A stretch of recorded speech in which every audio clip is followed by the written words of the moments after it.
महाकुंभ का महीना और अघोरियों की बात न हो, ऐसा तो हो नहीं सकता। नमस्ते, मैं राहुल कुमार, आपको हमारे इस वीडियो में स्वागत है।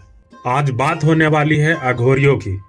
आप सभी के मन में एक सवाल भटक रहा होगा कि अचानक इतने सारे अघोरी आ कहां से जाते हैं। हम सब से कटकर ये अपनी एक अलग ही दुनिया में रहते हैं, जिनका कोई आता पता नहीं होता। और महाकुंभ या कुंभ का उत्सव हो तो वह इस तरह आते हैं जैसे समुद्र का सैलाब आ रहा हो। लेकिन कुछ भी हो, यह दृश्य देखने लायक होता है। इस समय आप सभी के मन में बहुत सारे सवाल घूम रहे होंगे। इवन मेरे भी दिमाग में यही स्थिति है। जैसे अघोरी क्या है, इनकी दिनचर्या क्या होती है, अघोरी की जब मृत्यु हो जाती है तो उनके डेड बॉडी के साथ क्या किया जाता है, ये लोग मरे हुए इंसान के मांस क्यों खाते हैं, क्या सच में ये लोग मरे हुए इंसान के साथ सेक्स करते हैं, और करते हैं तो क्यों करते हैं, और ना जाने कितने रहस्यमय बातें जो अघोरियों से संबंधित है। इस वीडियो में सारी जानकारी दी जाएगी। तो चलिए शुरू करते हैं। तो पहला सवाल, अघोरी होते क्या हैं? साधु संत जो तंत्र साधना में लीन होते हैं उन्हें अघोरी कहा जाता है। ये अक्सर तंत्र क्रियाओं को अंजाम देने के लिए शमशान के सन्नाटे में दिख जाएंगे। किसी भी व्यक्ति को अगर अघोरी बनना है तो उनका पहला शर्त होता है अपने मन से घृणा को खत्म करना, क्योंकि जिन भी चीजों से मनुष्य घृणा करते हैं उन्हें अघोरी अपनाते हैं। आमतौर पर अघोरी नाम सुनते ही लोगों के दिमाग में एक तस्वीर छपकर सामने आती है, एकदम डरावनी सी, जिसकी लंबी लंबी जटाएं हो, जिसका शरीर राख में लिपटा हो और जिन्होंने अपने गले में खोपड़ी की माला पहन रखी हो। यह डरावना स्वरूप हर किसी के मन में भय पैदा कर सकता है। पर आपको यह जानकर हैरानी होगी कि इनका नाम इनके स्वरूप से एकदम विपरीत है, क्योंकि अघोरी का मतलब ही होता है एक ऐसा व्यक्ति जो सरल हो, एक ऐसा व्यक्ति जो किसी से भेदभाव ना करता हो, सभी को समान रूप से देखता हो। ये लोग अक्सर आप सभी को शमशान घाटों में दिख जाएंगे।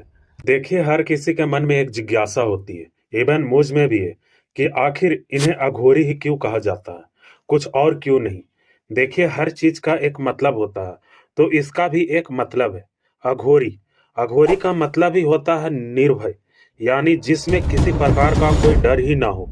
और ये बात हम सभी जानते हैं कि अघोरी अपना हर कुछ त्याग चुका होता है, जिसे किसी भी चीज की कोई परवाह नहीं होती है, ना परिवार की, ना बरसात की, ना धूप की, ना मौत की।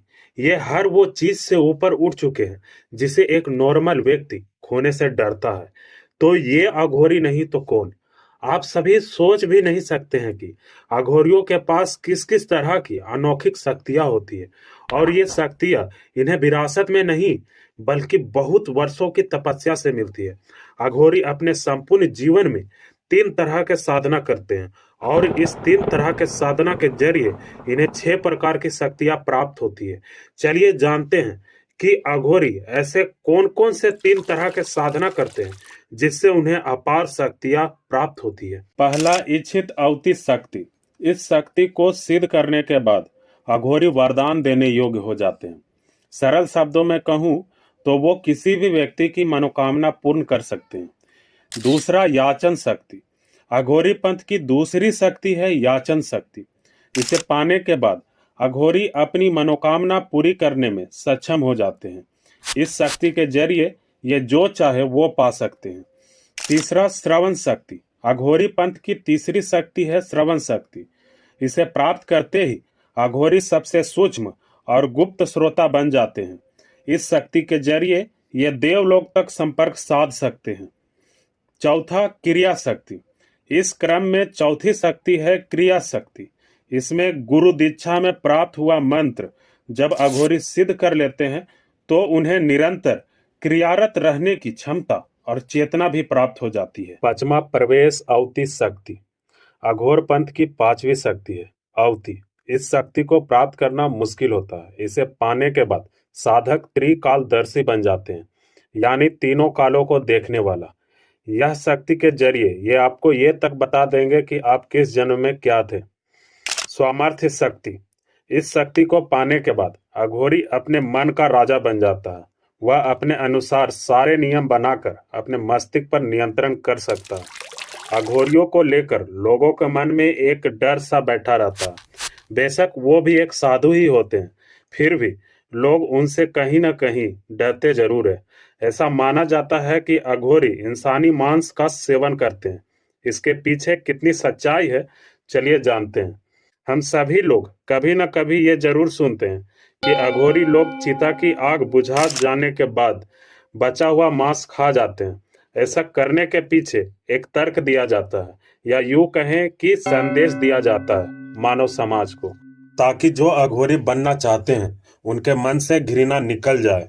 क्योंकि जिन भी चीजों से समाज घृणा करती है, अघोरी उन्हें अपनाते हैं। जैसे कि लोग शमशान, लाश, मुर्दा के मांस व कफन से घृणा करते हैं, वहीं अघोरी इन सब को अपनाते हैं। इस तरह देखा जाए तो अघोर विद्या व्यक्ति को हर चीज के प्रति समान भाव रखने की शिक्षा देता है। अघोर विद्या व्यक्ति को ऐसा बनाता है जिसमें व्यक्ति अपना पराया भूलकर हर व्यक्ति को समान देखता है या फिर प्यार करता है। आप सभी ने कभी न कभी ये भी सुन रखा होगा कि अघोरी डेड बॉडी के साथ संबंध बनाते हैं। इसके पीछे भी एक तर्क दिया जाता है। यह अघोरी के जीवन से जुड़ी बेहद अजीब बातों में से एक है कि ये अपनी साधना के दौरान शवों के साथ शारीरिक संबंध बनाते हैं। इसे लेकर अघोरियों का कहना है कि यह भी शिव और शक्ति की उपासना करने का एक तरीका है। यदि वे शारीरिक संबंध बनाने के दौरान भी खुद को शिव की आराधना में लीन कर लेते हैं तो यह उनकी साधना का उच्च स्तर होता है। इतना ही नहीं, ये लोग आम साधुओं की तरह ब्रह्मचार्य का पालन भी नहीं करते हैं, बल्कि ये जीवित महिलाओं के साथ भी शारीरिक संबंध बनाते हैं, और वो भी तब जब महिला का मानसिक चक्र चल रहा हो। इसके पीछे उनकी मान्यता है कि इससे उनकी शक्तियां बढ़ती है।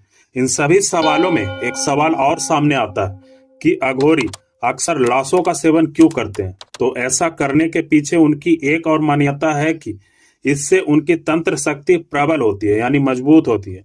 इतना ही नहीं, वह मानव खोपड़ी को भोजन रखने के पात्र यानी बर्तन के रूप में उपयोग करते हैं। आमतौर पर अघोरी अपने समुदाय में ही रहना पसंद करते हैं और सामान्य जनजीवन में खास मौके पर ही सामने आते हैं।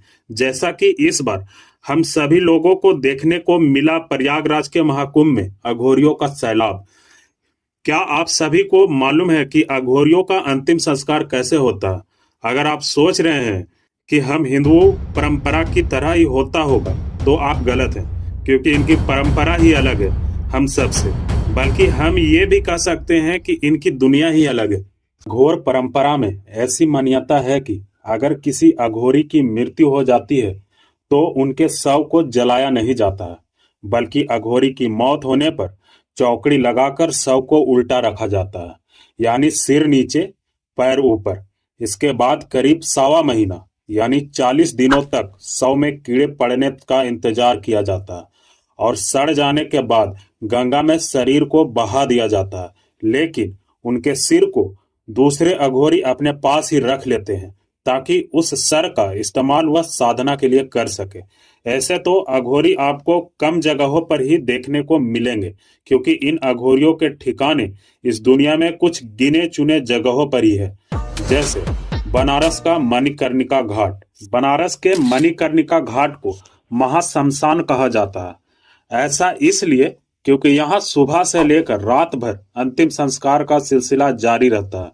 मणिकर्णिका घाट अघोरियों का विशेष स्थान माना जाता है और इसका मुख्य कारण यहाँ स्थित बाबा विश्वनाथ का मंदिर और गंगा के 84 घाट है, क्योंकि 84 घाट अघोरी और तांत्रिकों की गुप्त साधना के लिए विशेष स्थान माने जाते हैं।